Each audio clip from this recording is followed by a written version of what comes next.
Cute pen holder দেখছেন, একটা cinematic shot দেখেন।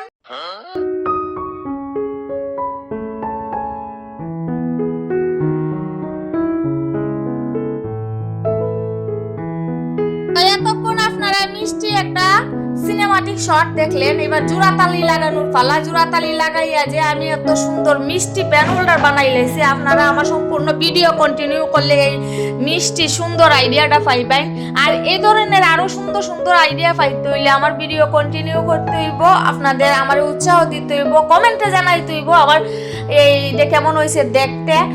আর আপনারা কমেন্টে আমাকে অবশ্যই উৎসাহ দিবেন আর জানাবেন এটা দেখতে কেমন হয়েছে। আমার কাছে তো ভীষণ মিষ্টি মনে হইতেছে। আর এই ধরনের প্রচুর ভিডিও আমি ফেসবুক পেজে শেয়ার করছি, ইউটিউবে এটা আমার 3 নাম্বার ভিডিও।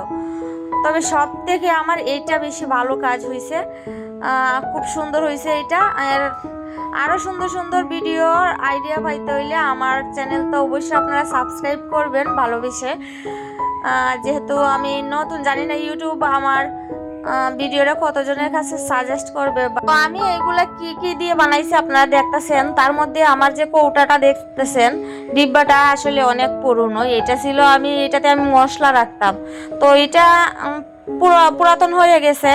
এই জন্য আমি এটাকে অন্য একটা জিনিস বানানোর জন্য একদিন কস্টেপ লাগাইছিলাম, তো এটা আমি বানানো হয় নাই। আজকে আমি এটা দিয়ে ভেবে নিয়েছি যে আমি সুন্দর একটা এই পেন হোল্ডার বানাবো আর কি।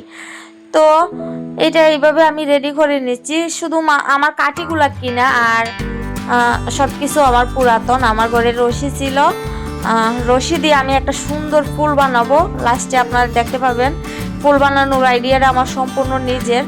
এই যে আমি এইগুলারে সমান সাইজ করে সবগুলা কেটে নিচ্ছি, তারপর সবগুলোর মাথারে আমি কস্টেপ দিয়ে সুন্দর বেঁধে নিচ্ছি, নয়তো এবড়ো হয়ে যাবে ফুলটা, দেখতে ভালো লাগবে না। এটার মানে কস্টেপ লাগানোর স্কিপটা আমি অ্যাড করতে ভুলে গেছি। তো এইভাবে আমি ফুলটা তৈরি করে নিব। আর আপনারা এখন দেখতে পাবেন ফুলের মাঝখানে আমি একটা সুন্দর ফুল বসাই দিব আর কি। এই ফুলটা আসলে আজকে থেকে আরো কয়েক মাস আগে আমার জামা থেকে খুলে পড়ে গেছিল আর কি। তো এই ফুলটা আমি ফেলি নাই, ফুলটা অনেক সুন্দর সুতার কাজ করা ফুল, বলতে বুতাম আর কি। তো বুতামটা আমি রেখে দিছিলাম যত্ন করে, এখন এটার মধ্যে বসাই দিছি।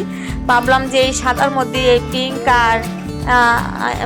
আর ইয়েলো কালার বোতামটা অনেক ভালো মানাবে। তো এইটা এখন ডিব্বাটা সোজা হয়ে বসার জন্য আমি লাস্টে দড়িটা অ্যাড করতেছি। দড়িটা যেহেতু সোজা করে রাখলে দেখা যাবে না, তারপরও অ্যাড করতেছি এটা যেন সুন্দর করে বসতে পারে আর কি। এবার শেষ করার পালা, তৈরি হয়ে গেল আমার পেন হোল্ডার।